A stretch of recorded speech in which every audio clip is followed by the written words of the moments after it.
بسم اللہ الرحمن الرحیم الحمد للہ رب العالمین والصلاة والسلام علی سید الانبیاء والمرسلین اما بعد اعوذ باللہ من الشیطان الرجیم بسم اللہ الرحمن الرحیم وَأَعْهِدْنَا إِلَىٰ إِبْرَاهِيمَ وَإِسْمَاعِيلَ أَن طَهِّرَا بَيْتِيَ لِلطَّائِفِينَ وَالْعَاكِفِينَ وَالرُّكَّعِ السُّجُودِ صدق اللہ مولانا العظیم. وقال النبي صلى الله عليه وسلم من اعتكف إيمانا واحتسابا غفر له ما تقدم من ذنبه. وقال عليه الصلاة والسلام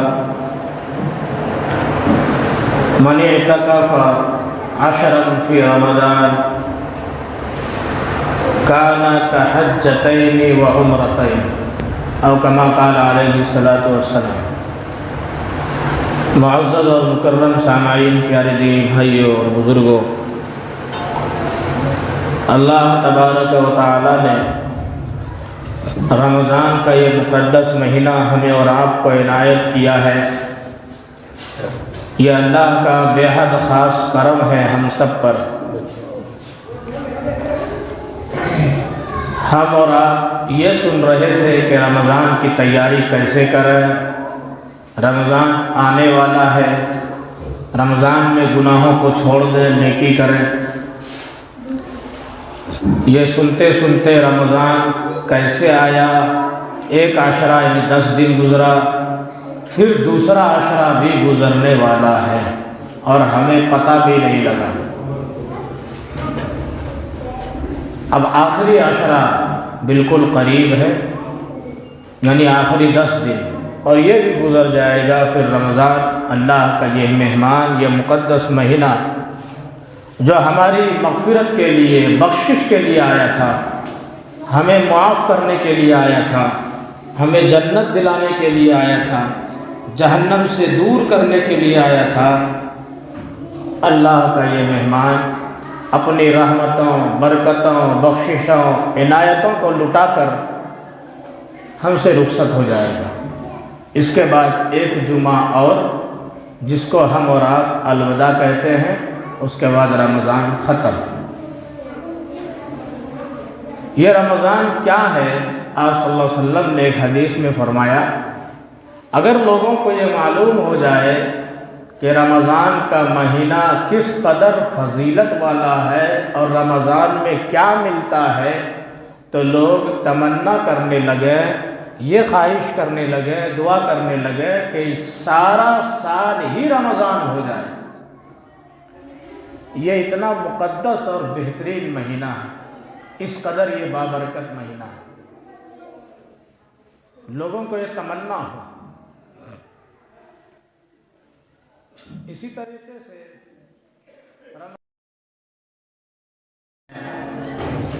بہت ساری مخصوص عبادتیں ہیں، تراویح ہے، اعتکاف ہے، رمضان میں شب قدر بھی ہے. آپ صلی اللہ علیہ وسلم نے خاص طور پر ان عبادتوں کی طرف ہمیں اور آپ کو توجہ دلائی ہے. ایک عشرہ گزرا، اس میں ہم نے اہتمام کیا، تراویح پڑھ رہے ہیں، کہیں پر مکمل ہو گئی ہے، کہیں ہونے والی ہے. روزہ رکھا، سحری کیا، افطار کیا، اللہ کو خوش کیا. جو روزہ نہ رکھ سکے، اگر مجبوری ہے تو اللہ سے معافی مانگے، ہمت مانگے، طاقت مانگے، بیماری سے شفا مانگے، اللہ سے توفیق مانگے کہ اللہ توفیق دے اور ہم بھی روزہ رکھیں. جنہوں نے رکھا، اللہ کو راضی کیا، وہ اللہ کا شکر ادا کریں اور مزید اصول کے ساتھ، رعایت کے ساتھ، آداب کے ساتھ، اہتمام کے ساتھ روزہ رکھنے کی کوشش کریں. اللہ سے خوب معافی مانگیں، جہنم سے چھٹکارا لے لیں، اس مہینے میں جنت کو واجب کرا لیں. یہ مہینہ بالکل جہنم سے چھٹکارا، خلاصی کا ہے اور اپنے اوپر جنت کو واجب کرا لینے کا ہے. اسی لیے آپ صلی اللہ علیہ وسلم نے فرمایا کہ اس مہینے میں بھی اگر مغفرت نہیں ہوئی تو بتاؤ پھر کب مغفرت ہوگی؟ آواز تھوڑی کم کر دیجیے، بہت زیادہ ہے۔ اور یہی نہیں بلکہ مزید بد دعا بھی فرما دی کہ وہ آدمی ہلاک ہو گیا، برباد، تباہ ہو گیا، ختم ہو گیا، یہ مہینہ آیا اور یوں گزر گیا اور اس کی مغفرت نہیں ہوئی، اس نے قدر ہی نہیں کی، ہوا ہی نہیں لگی کہ اس مہینے میں کیا برکتیں ہیں، کیا فضیلتیں ہیں، کیا عنایتیں ہیں، اس نے قدر نہیں کی، اس مہینے کی جو عزت تھی، جو احترام تھا، اس نے اپنے دل میں اس کو رکھا نہیں، روزہ نہیں رکھا، گناہوں کو نہیں چھوڑا، اپنی پرانی روش کو نہیں چھوڑا، جس طرح چلے آ رہا تھا، زندگی گزار رہا تھا، اسی طرح زندگی گزارتا رہا، گناہوں میں مبتلا تھا، رمضان آیا تب بھی گناہ کر رہا ہے، شراب پیتا تھا اب بھی پی رہا ہے، گالی گلوچ کرتا تھا اب بھی کر رہا ہے، تو اس کے لیے پھر رمضان ہلاکت اور بربادی لے کر کے آتا ہے، تباہی ہے، بربادی ہے، نبی کی بد دعا ہے، پھر رمضان اس کے لیے بربادی کا سبب ہے، پھر جہنم میں پہنچا دے گا۔ جس طرح مسجد میں بیٹھے رہنا بھی ثواب ہے، لیکن مسجد میں گناہ کرنا بہت زبردست خطرناک گناہ ہے، گناہوں کا جو وزن ہے، پاور ہے، بڑھ جاتا ہے۔ اگر ہم باہر کریں اور مسجد میں کریں تو دونوں کے پاور میں بہت بڑا فرق ہوتا ہے۔ اسی طرح رمضان میں کوئی گناہ کرے جہاں سے شیاطین کو بند کر دیا گیا، ہمارے لیے بہت سارے انتظامات کیے گئے، اللہ نے ہمارے اوپر خاص انعام کیا ہے، خاص اکرام کیا ہے، ہمارے لیے جنت کو سجایا ہے، کتنی تیاریاں ہوئی ہیں، اس کے باوجود ہم غفلت میں رہیں تو ہم سے بڑا بدبخت پھر کوئی نہیں ہوگا۔ ابھی میں نے جو آیت کریمہ تلاوت کی، یہ بھی ایک خاص قسم کی عبادت ہے جس کو اعتکاف کہا جاتا ہے۔ اللہ نے فرمایا وَأَعِدْنَا إِلَىٰ إِبْرَاهِيمَ وَإِسْمَاعِيلَ أَن طَهِّرَا بَيْتِيَ لِلطَّائِفِينَ وَالْعَاكِفِينَ، فرمایا کہ ہم نے ابراہیم اور اسماعیل سے یہ وعدہ لیا تھا، ان کو یہ تاکید کی تھی کہ ہمارے گھر کو پاک رکھا کرو۔ کس کے لیے؟ طواف کرنے والوں کے لیے، اور کس کے لیے؟ اعتکاف کرنے والوں کے لیے، ورکع السجود، رکوع سجدہ کرنے والوں، نماز پڑھنے والوں کے لیے۔ اس کا مطلب یہ ہوا کہ اللہ تعالیٰ نے اعتکاف صرف ہمیں اور آپ کو نہیں دیا، امت محمدیہ کو نہیں دیا، صرف ہماری اور آپ کی خصوصیت نہیں ہے، بلکہ یہ اعتکاف پہلے بھی اللہ نے دیا تھا، یہ عبادت لوگ پہلے بھی کرتے تھے۔ اعتکاف تقریباً ہر دور میں رہا ہے۔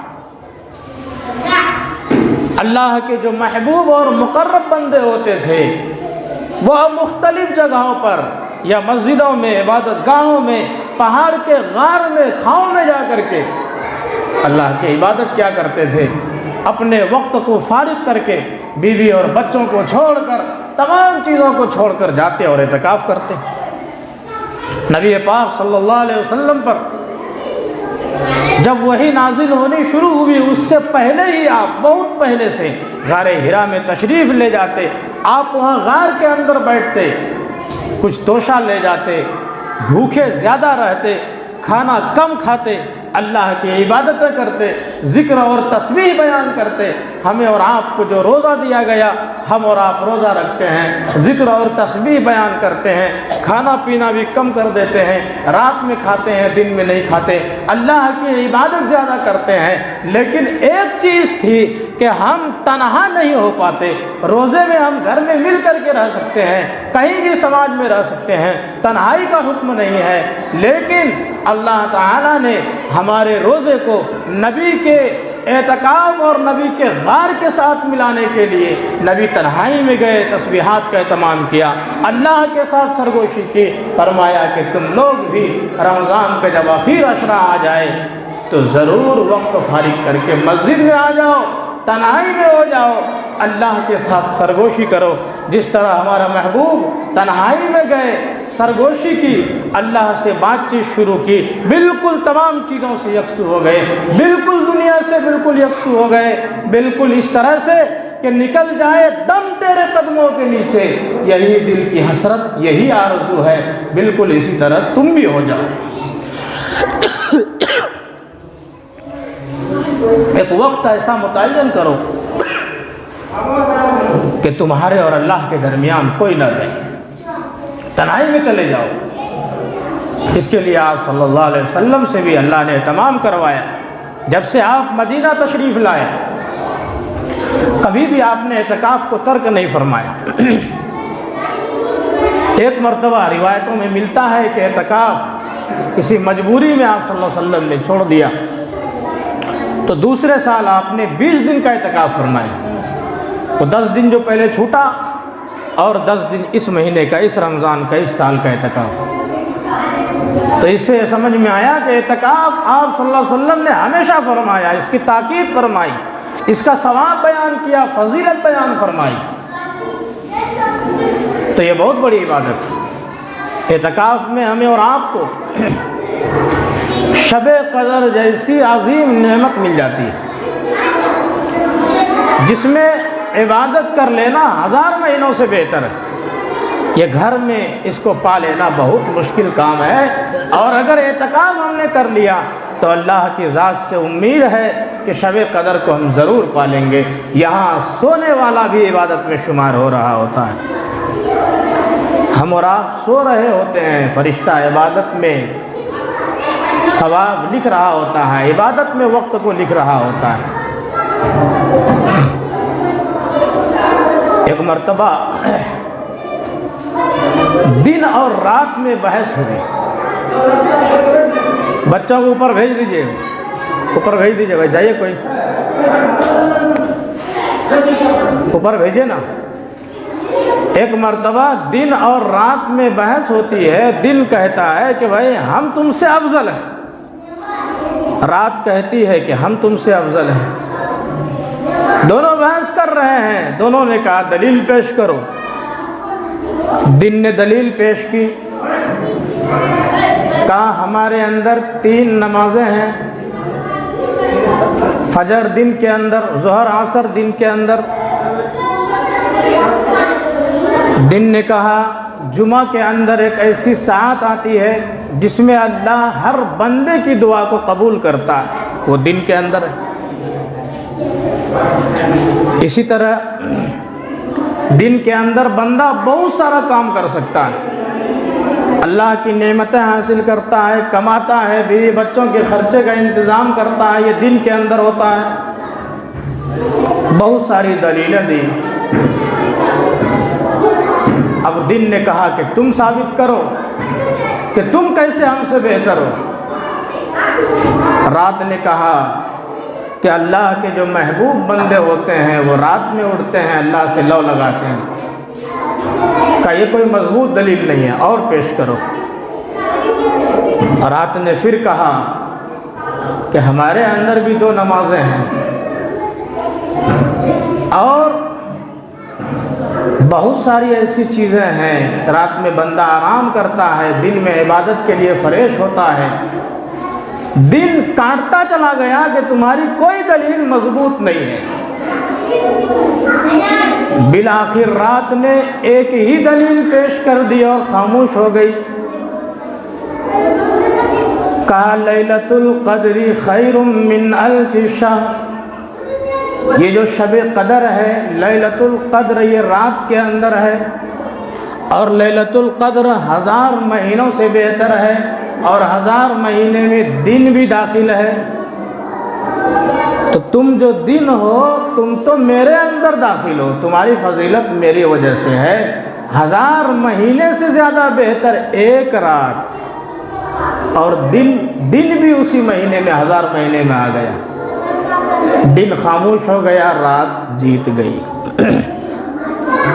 کہنے کا مقصد یہ ہے کہ شب قدر جو 1000 مہینوں سے بہتر اور افضل ہے، اور اللہ تعالیٰ نے یہ ہمیں اور آپ کو دیا، امت محمدیہ کو دیا، اس سے پہلے کسی امت کو اتنی بابرکت رات نہیں ملی، اور یہ رات ہمیں اور آپ کو اعتکاف کرنے کی وجہ سے آرام سے مل سکتی ہے۔ اعتکاف کرنے والا سو رہا ہوتا ہے، شب قدر لیلۃ القدر آئی اور گزر گئی، اعتکاف کرنے والا سو رہا ہے، تب بھی اس نے اعتکاف شب قدر کو، لیلۃ القدر کو پا لیا۔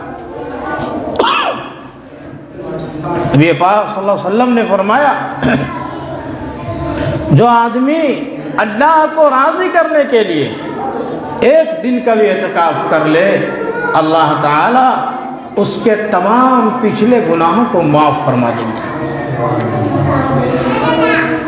ہم اور آپ بتائیں کون کون گناہ معاف کرانا نہیں چاہتا؟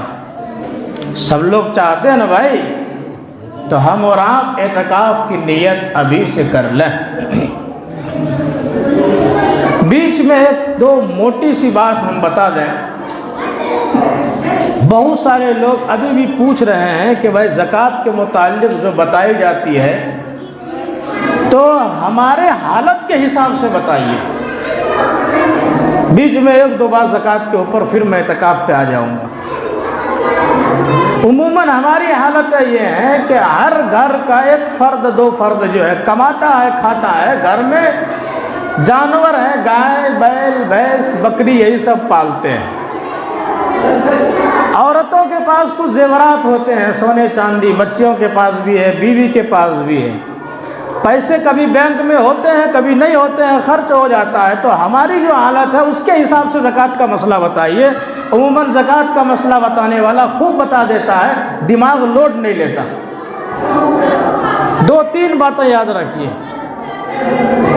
ہماری اور آپ کی جو حالت ہے، ہم اور آپ کماتے ہیں کھاتے ہیں، اللہ ماشاء اللہ کچھ پرسنٹ لوگ مالدار ہیں، بینک بیلنس رہتا ہے، لاکھ 2 لاکھ 10 لاکھ پڑا ہوا ہے، نوکری والا ہے۔ لیکن جو عام حالت ہے 70-80% 90% لوگوں کی وہ یہی ہے، کماتے ہیں کھاتے ہیں، کچھ گائے بیل بکریاں پوستے ہیں، کچھ زیورات بھی گھر میں ہوتے ہیں، کسی کے گھر میں دکان ہے چھوٹی موٹی۔ تو اس سب شکل میں زکوٰۃ کی کیا صورت ہوگی؟ بہت سارے لوگ جاتے ہیں، عورتیں پوچھتی ہیں کہ ہم کو ہماری حالت کے حساب سے بتائیے۔ تو کلیئر سا مسئلہ یہ ہے، زکوٰۃ جو ہے وہ مال میں واجب ہوتی ہے، آدمی کے اوپر واجب نہیں ہوتی ہے۔ جو مال ہم نے رکھا ہے اس مال میں زکوٰۃ فرض ہوتی ہے۔ واجب جو بولتے ہیں، واجب کے معنی بھی فرض ہی ہیں۔ عربی کتابوں میں لکھا ہوتا ہے الصلاۃ واجبۃ، نماز واجب ہے، تو اس کا مطلب نہیں نماز واجب ہے، وہاں فرض ہی کے معنی میں ہے۔ تو زکوٰۃ فرض ہے، اگر واجب کوئی بول دے تو سمجھیے وہ فرض ہی بول رہا ہے۔ وہ عربی کے حساب سے واجب بولتا ہے جو فرض کے معنی میں ہے۔ موٹی سی بات یہ ہے، سب سے پہلے یہ سمجھیے کہ وہ جو 60 روپیہ فطرہ ہے وہ ہر آدمی کے حساب سے ہے، اور وہ عید کا فطرہ ہے۔ عید گزر گئی، فطرہ ختم۔ عید جب تک نہیں آئی ہے تو غریبوں کی عید ہم سے پہلے ہو جائے، اس کے لیے اللہ نے یہ نظام بنایا ہے کہ غریبوں کو بھائی فطرہ نکال کر دو، اور جو بچہ ہے اس کی طرف سے بھی دو، اپنی طرف سے بھی دو، بیوی کی طرف سے بھی دو، جس جس کے اوپر واجب ہے سب کی طرف سے دے دو۔ یا جو تمہارے تھرو زندگی گزار رہے ہیں، تمہارے پاس بچے ہیں، بیویاں ہیں، بیوی ہے، پوتے ہیں، جو تمہارے تھرو ہیں، تمہارے انڈر میں ہیں، جن کے تم سرپرست ہو، ان کا تم فطرہ نکال دو 60 روپیہ۔ عیدگاہ جانے سے پہلے دے دینا ضروری ہے۔ دینا ابھی سے شروع کرو، جو نہیں دیا ہے عیدگاہ جانے سے پہلے دے دے۔ کوئی نہیں دے پایا تو بعد میں بھی جو ہے وہ دیا جا سکتا ہے، بعد میں بھی دینا ضروری ہے اس کو۔ لیکن یہ عید کی وجہ سے، اسی لیے عید الفطر بولتے ہیں، فطرے کی عید۔ یہ فطرہ عید کی وجہ سے ہے، آدمی کی طرف سے ہوتا ہے۔ بات ختم ہو گئی۔ زکوٰۃ کا مسئلہ یہ ہے کہ آپ نے کوئی پیسہ رکھا ہے بینک میں، 48,000 تقریباً ہوتا ہے ابھی اس وقت 52.5 تولہ چاندی کی قیمت، اور ایک سال وہ 48 یا 50,000 بینک میں رہ گیا۔ 1 جنوری کو رکھا تھا، اگلے جنوری تک وہ 50,000 رہا، بیچ میں کبھی کبھار تھوڑا موڑا نکالا، پورا نکال کے صاف نہیں کیا، ہلکا پھلکا نکالا، اگلے جنوری تک 50,000 پورا ہو گیا۔ تو اب اس 50,000 میں 2.5% زکوٰۃ فرض ہے۔ سال گزرنے سے 1 دن پہلے اگر 1 جنوری کو رکھا تھا اور 29 دسمبر 30 دسمبر کو بھی ہم نے پورا پیسہ نکال کے خرچ کر دیا، زکوٰۃ فرض نہیں ہوگی، اس لیے کہ مال ہی ختم ہو گیا۔ کسی کے پاس، بیوی کے پاس سونا چاندی ہے، یا بیٹی کے پاس بھی 2 4 5 10 ہزار کے زیورات ہیں، بیوی کے پاس بھی ہیں، تو وہ بیوی مالک ہے، آپ اس کے مالک نہیں ہیں، بیوی اس کی مالک ہے، اس کے اوپر زکوٰۃ فرض ہے اگر سونا چاندی 48,000 کی ہو۔ 48,000 کی نہیں ہے، زکوٰۃ فرض نہیں ہے۔ اگر بیوی بچے کی گارجین آپ ہی ہیں، آپ ہی کو مالک بنا دیا ہے کہ آپ جو ان زیورات کے مالک بن جائیے، خرچ بھی کر سکتے ہیں، بیچ بھی سکتے ہیں، بیٹی کو آپ نے زیورات دیے ہیں تو اب بیوی اور بیٹی دونوں کے زیور کو ملائیے، کتنا ہوتا ہے؟ آپ نے بینک میں کچھ پیسے رکھے ہیں جو ضرورت سے زائد ہے، اس کی ضرورت نہیں پڑتی ہے، آپ کے پاس چھوٹی سی 10,000 کی دکان بھی ہے، 20,000 کی دکان بھی ہے، یہ 3 سامان ہوئے، تجارت یعنی دکان، زیورات اور اسی طریقے سے آپ کے کچھ نقدی پیسے۔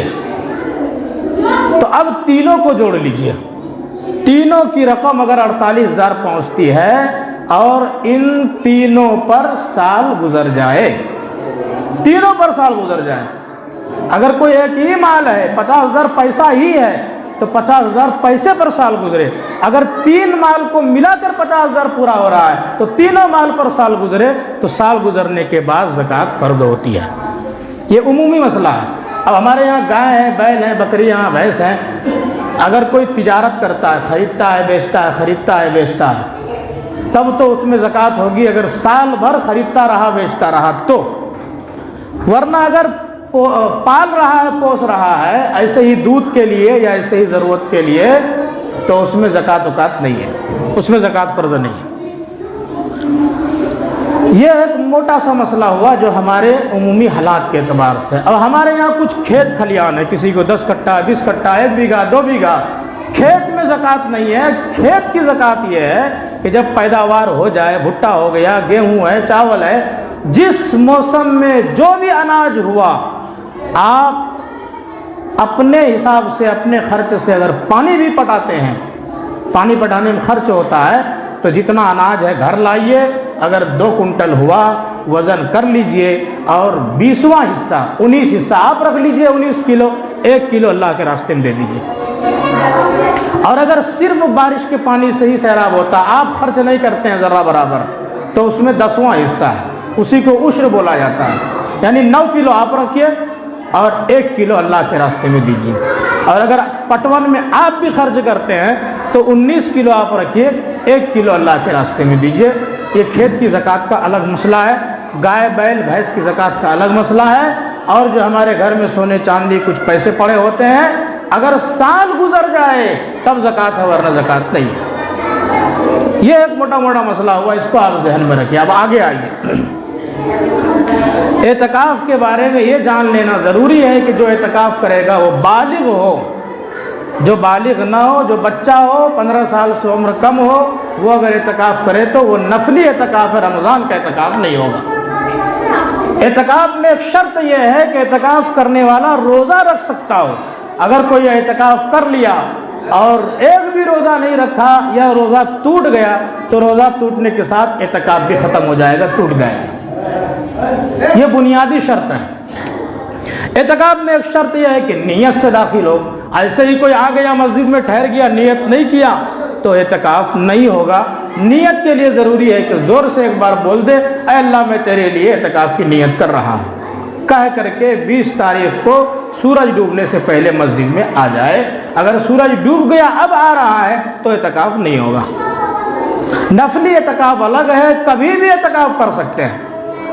آج میں 5 منٹ لوں گا آپ سے، کبھی بھی آپ اعتکاف کر سکتے ہیں۔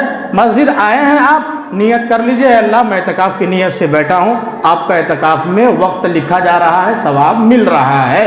اگر کوئی یہ نیت کر لے کہ میری جتنی عمر ہوگی میں تمام عمر اعتکاف کی نیت کرتا ہوں، یہ نیت بھی صحیح ہے، اور جب جب وہ مسجد آئے گا خود بخود آٹومیٹک اعتکاف کا ثواب ملتا رہے گا۔